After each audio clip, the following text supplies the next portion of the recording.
सामाजिक, राजकीय, शैक्षणिक हर सबके मन पर राज करने वाले मोदी जी, जोर से।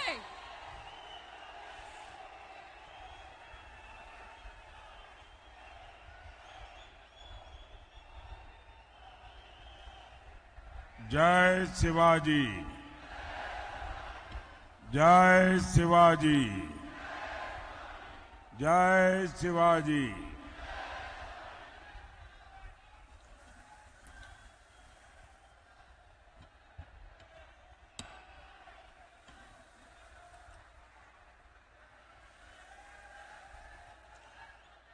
सप्तशृंगी मातेला आणि नाशिकच्या प्रभू श्री रामचंद्रांना नमन करतो।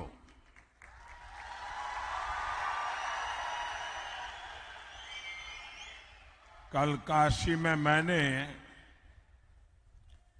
बाबा विश्वनाथ और काल भैरव का आशीर्वाद लेकर नामांकन किया और आज यहां त्र्यंबकेश्वर की धरती पर हूं।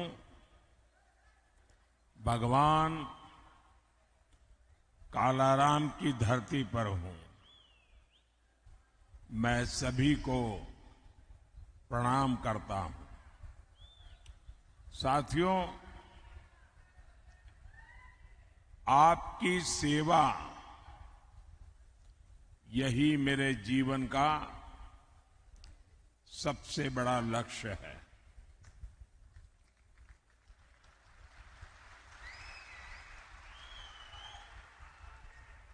आपने पिछले 10 साल में मेरा काम देखा है और अब मैं आपके पास आज आशीर्वाद मांगने के लिए आया हूं। तीसरे कार्यकाल के लिए आशीर्वाद मांगने आया हूं। विकसित भारत बनाने के लिए आशीर्वाद मांगने के लिए आया हूं। साथियों, एनडीए गठबंधन को कितनी बड़ी जीत मिलने जा रही है, इसका पता यहां इंडी गठबंधन के एक बड़े नेता की बातों से भी पता चलता है। वो जानते हैं कि इंडी गठबंधन का जो मुख्य दल है कांग्रेस, वो कांग्रेस इतनी बुरी तरह हार रही है, इतनी बुरी तरह हार रही है कि उनके लिए मान्य विपक्ष बनना भी मुश्किल है।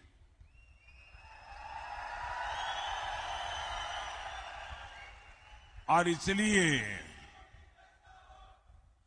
इसलिए यहां के जो नेता है इंडी अलायंस के, यहां मतलब नासिक के नहीं, महाराष्ट्र के, उन्होंने सभी छोटे छोटे दल जो है, इन दलों को ये सुझाव दिया है कि चुनाव समाप्त होने के बाद इन सभी छोटी पार्टियों ने कांग्रेस में मर्जर कर देना चाहिए, यानी अपने अपने शटर बंद कर देने चाहिए, क्योंकि उनको लगता है कि अगर ये सभी दुकानें उस दुकान में मिल जाएगी तो शायद इतना नंबर हो जाए ताकि वो मान्य विपक्ष बन जाए। ये हाल है इनका। साथियों, ये नकली शिवसेना,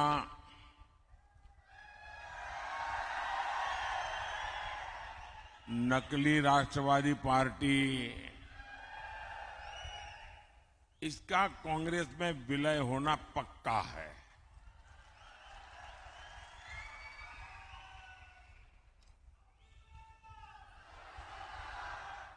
और जब ये नकली शिवसेना का कांग्रेस में विलय हो जाएगा, मुझे सबसे ज्यादा याद बाला साहब ठाकरे की आएगी, क्योंकि बाला साहब जी कहते थे जिस दिन लगा कि शिवसेना कांग्रेस बन गई है, उस दिन शिवसेना समाप्त कर दूंगा।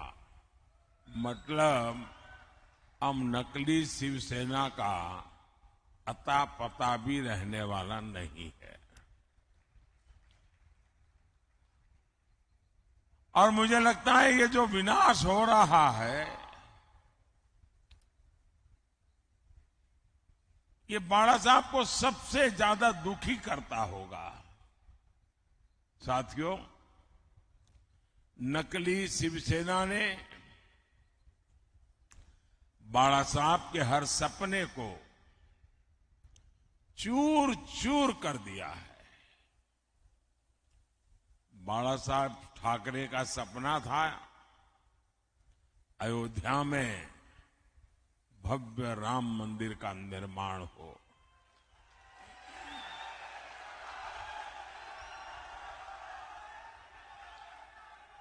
बाला साहब का सपना था जम्मू कश्मीर से आर्टिकल 370 खत्म हो। ये सपना पूरा हुआ, लेकिन इससे सबसे ज्यादा चीड़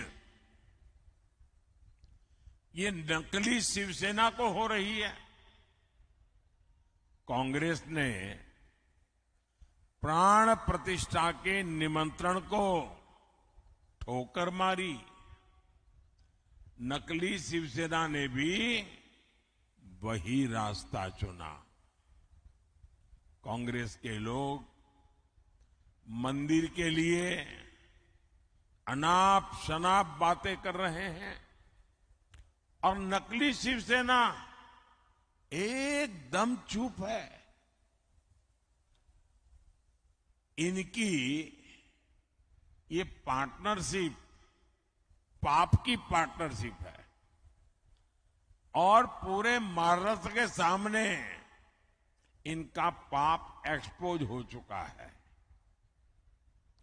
साथियों, इन नकली शिवसेना वाले उस कांग्रेस को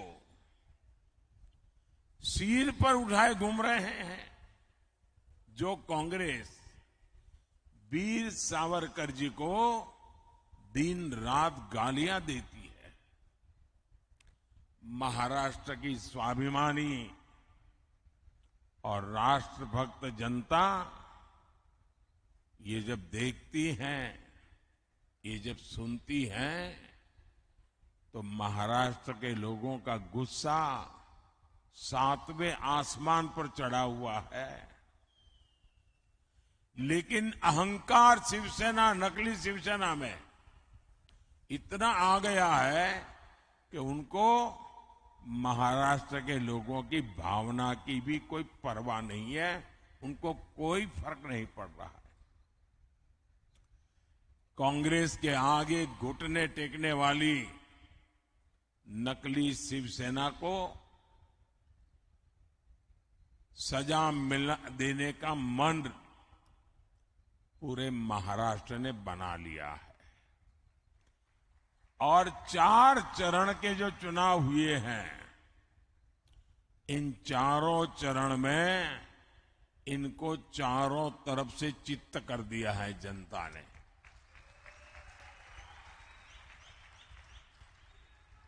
साथियों, आज मोदी गरीब को मुफ्त राशन दे रहा है। आज मोदी गरीब को पक्के घर दे रहा है, बिजली कनेक्शन, हर घर जल, उज्ज्वला का गैस कनेक्शन दे रहा है। हमने कभी भी न किसी का धर्म देखा है, न किसी का धर्म पूछा है। योजना सबके लिए बनाई जाती है, सबको योजनाओं का लाभ दिया जाता है, लेकिन कांग्रेस की नीयत रही है, इसका बहुत बड़ा खुलासा आज मैं 140 करोड़ देशवासियों के सामने करना चाहता हूं। और भगवान राम की ये धरती है एक प्रकार से, तो मुझे लगता है कि ये गंभीर विषय यहां पर उठाना ज्यादा अच्छा होगा। साथियों, कांग्रेस की सोच है कि देश की सरकारें जितना बजट बनाती है उसका 15% सिर्फ और सिर्फ माइनॉरिटी पर खर्च हो, यानी धर्म के आधार पर बजट का भी बंटवारा, धर्म के आधार पर इन्होंने देश को बांटा। और आज भी वो धर्म के आधार पर भांति भांति के बंटवारे करने में लगे हुए हैं। कई साल पहले कांग्रेस ने धर्म के आधार पर बजट के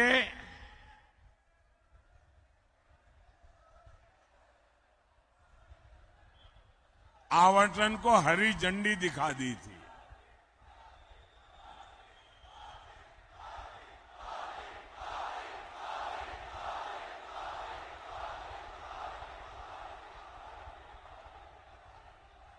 जय श्री राम, जय श्री राम।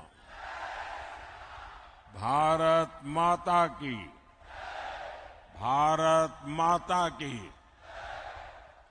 आप कल्पना कर सकते हैं कि बजट का इस प्रकार से टुकड़े करना ये कितना खतरनाक विचार है। और आप जानते हैं, कांग्रेस के लिए माइनॉरिटी सिर्फ एक ही है, उसका अपना प्रिय वोट बैंक। मुझे याद है, उस समय मैं सीएम था और जब ये बात कांग्रेस ने उठाई थी तो मैंने उसका मुख्यमंत्री रहते हुए पुरजोर विरोध किया था।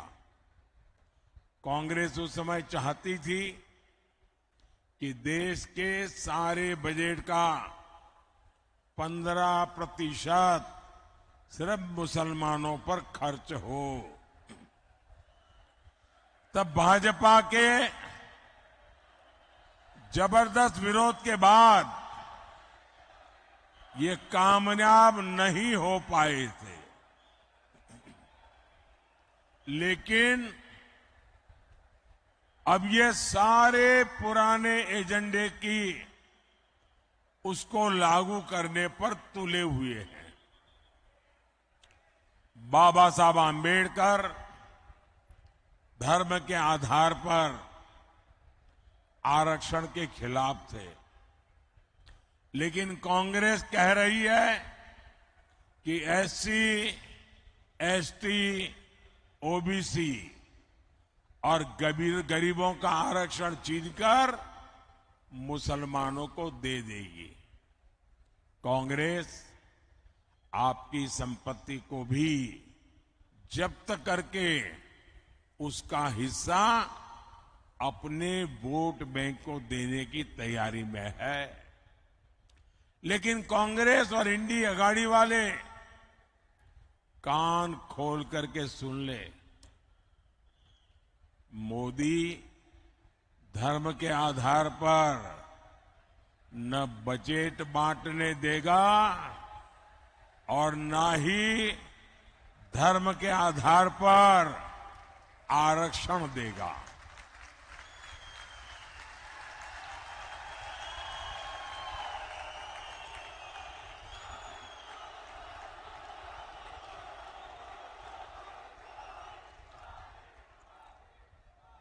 वंचितों का जो अधिकार है,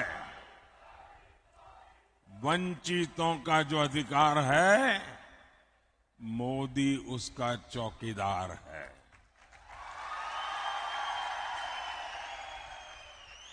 भाइयों और बहनों, हम तो छत्रपति शिवाजी महाराज की प्रेरणा से काम करने वाले लोग हैं।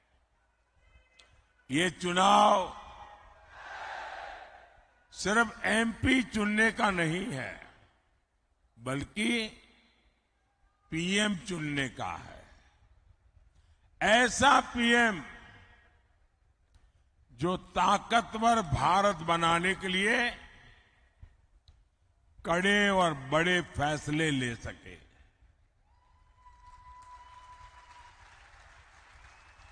आप देखिए, कोरोना का इतना बड़ा संकट काल आया, भारत ने इसका डटकर मुकाबला किया, कोरोना को हराया। इसमें आरोग्य विभाग में हमारी बहन भारती पवार जी, जो इस विभाग को देखती थी, उनका शांत और सेवा भाव बहुत काम आया। आज कोरोना के विरुद्ध भारत की लड़ाई की प्रशंसा पूरी दुनिया कर रही है। भारती जी के प्रयासों से यहां नासिक जिले के गांवों में करीब 600 आयुष्मान आरोग्य मंदिर बने हैं। यहां दर्जनों जन औषधि केंद्र खुले हैं। इन केंद्रों पर 80% डिस्काउंट पर दवाएं दी जा रही है। इतना ही नहीं, नासिक की 2 लाख से अधिक गर्भवती महिलाओं के खाते में 6-6 हजार रुपया भेजा गया है। सिकल सेल एनीमिया से मुक्ति हो या फिर बच्चों का टीकाकरण, सरकार ने गरीब कल्याण का प्रयास पूरी ईमानदारी से किया है। साथियों, आपके स्वास्थ्य को लेकर अब तो मोदी ने एक और बड़ी गारंटी दी है। अब महाराष्ट्र के सभी परिवारों के 70 साल से ऊपर के जो बुजुर्ग हैं, उनको 5 लाख रुपए तक का मुफ्त इलाज ये मोदी की जिम्मेवारी रहेगी।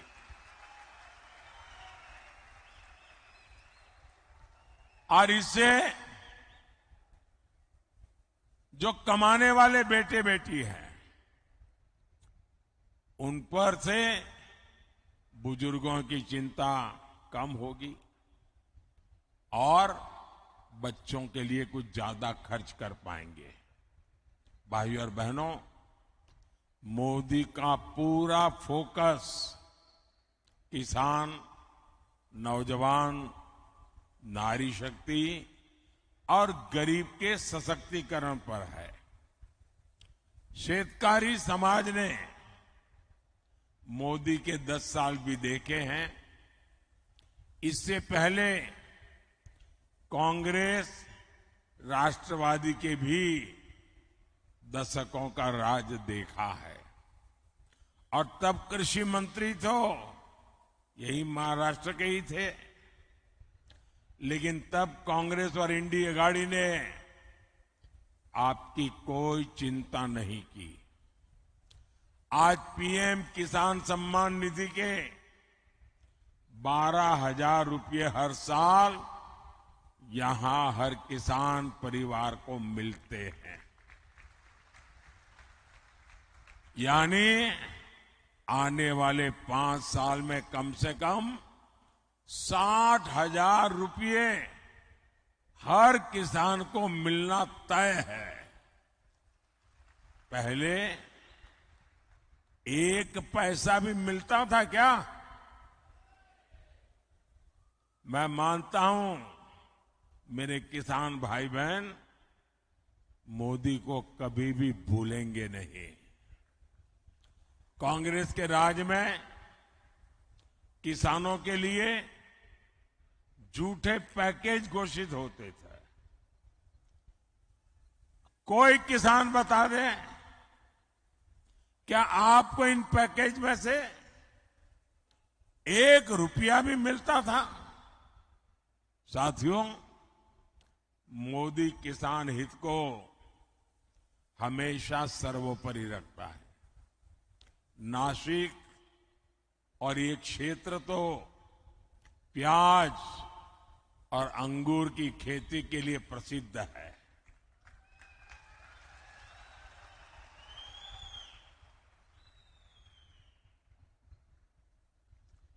ये हमारी सरकार है जिसने पहली बार प्याज का बफर बनाने की व्यवस्था शुरू की। पहले के सरकारों में ऐसी कोई व्यवस्था ही नहीं थी। हमने पिछले सीजन में 7 लाख मैट्रिक टन प्याज किसानों से खरीदा है। अब फिर सरकार 5 लाख मैट्रिक टन का बफर तैयार करने में जुटी हुई है। बीजेपी एनडीए सरकार के प्रयासों की वजह से 10 साल में प्याज का एक्सपोर्ट 35% बढ़ा है, 35% बढ़ा है। अभी 10 दिन पहले ही प्याज निर्यात पर लगे बैन को हटा दिया गया है। पिछले 10 दिनों में 22,000 मैट्रिक टन से ज्यादा प्याज का निर्यात हो चुका है। सरकार ऑपरेशन ग्रीन के जरिए प्याज के ट्रांसपोर्टेशन पर भी सब्सिडी दे रही है। अब इस मिशन को फिर से लागू किया जा रहा है।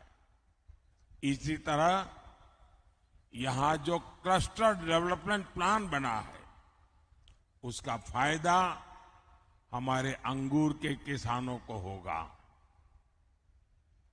साथियों, जन कल्याण की ऐसी ही गारंटियों को पूरा करने के लिए डिंडोरी से बहन भारती पवार जी और नासिक से शिवसेना के हमारे साथी हेमंत गोडसे जी को भारी मतों से विजयी बनाना है।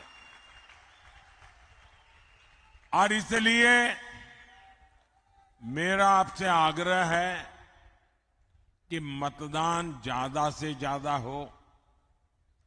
संकल्प पुराने सारे रिकॉर्ड तोड़ने का हो, पोलिंग बूथ जीतने का हो